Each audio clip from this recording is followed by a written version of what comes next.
అందరికీ నమస్కారం. నిజంగా కాలకేయులు అనేటువంటి రాక్షసులు ఉండేవారా? వీరిని అంతమొందించడంలో అగస్త్య మహర్షి పాత్ర ఎంతో ఉందా? అవునండి. అసలు కృతయుగంలో కాలకేయులు అనేటువంటి ఘోరమైన రాక్షసులు దేవతలను, మునీశ్వరులను, మానవులను ఎంతో హింసకు గురి చేసేవారు. దేవతలు వారి బారిన పడి తట్టుకోలేకపోయేవారు.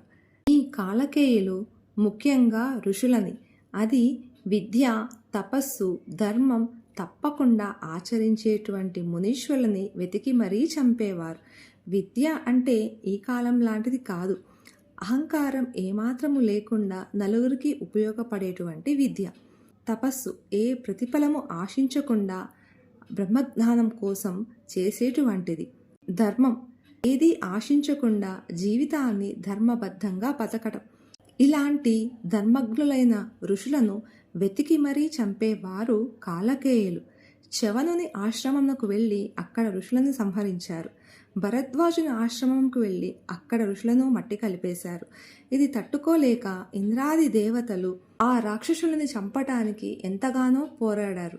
కానీ కాలకేయులు అకస్మాత్తుగా రావటం, దేవతలపైన యుద్ధం చేయటం, ఋషులను చంపటం, సముద్ర గర్భంలోకి వెళ్ళి దాక్కోవటం ఇదే తంతులా మారిపోయింది. వాళ్ళను చంపుదామా అనేసరికి సముద్ర గర్భంలోకి వెళ్ళి దాక్కుంటున్నారు.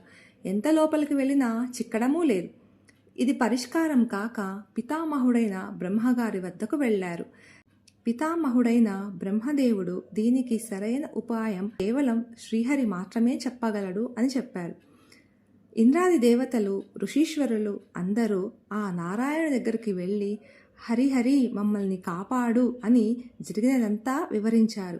ఈ కాలకేయుల మీదకి యుద్ధం చేద్దామంటే చాలు సముద్ర గర్భంలోకి వెళ్ళి దాక్కుంటున్నారు. ఆ సముద్రంలో నీళ్లు ఇంకిపోతే గాని వారితో యుద్ధము చేయలేము. సముద్రంలో నీళ్లు ఎప్పటికీ ఇంకిపోవు.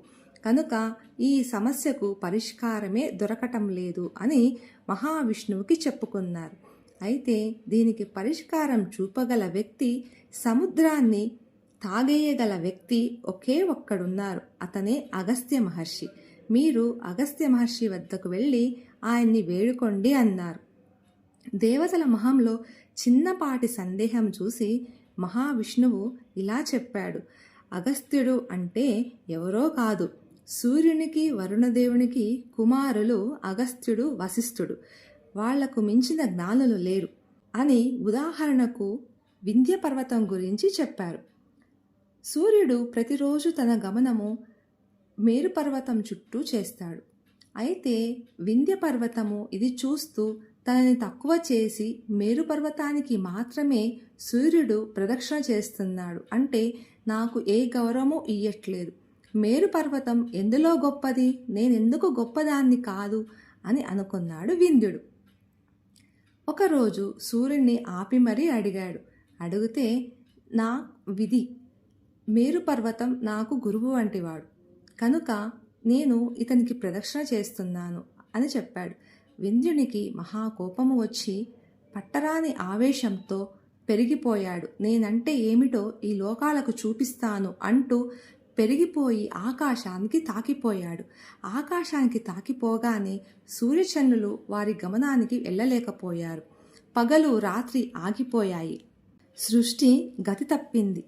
అప్పుడు బ్రహ్మాది దేవతలు అగస్త్య మహర్షిని చేరుకొని జరిగినదంతా వివరించారు. అగస్త్య మహర్షి ఈ సమస్యకు పరిష్కారం చూపిస్తాను అని తన భార్య అయిన లోపాముద్రతో సహా దక్షిణ దిశకు తపస్సుకై వెళ్తున్నట్టుగా వెళ్ళాడు.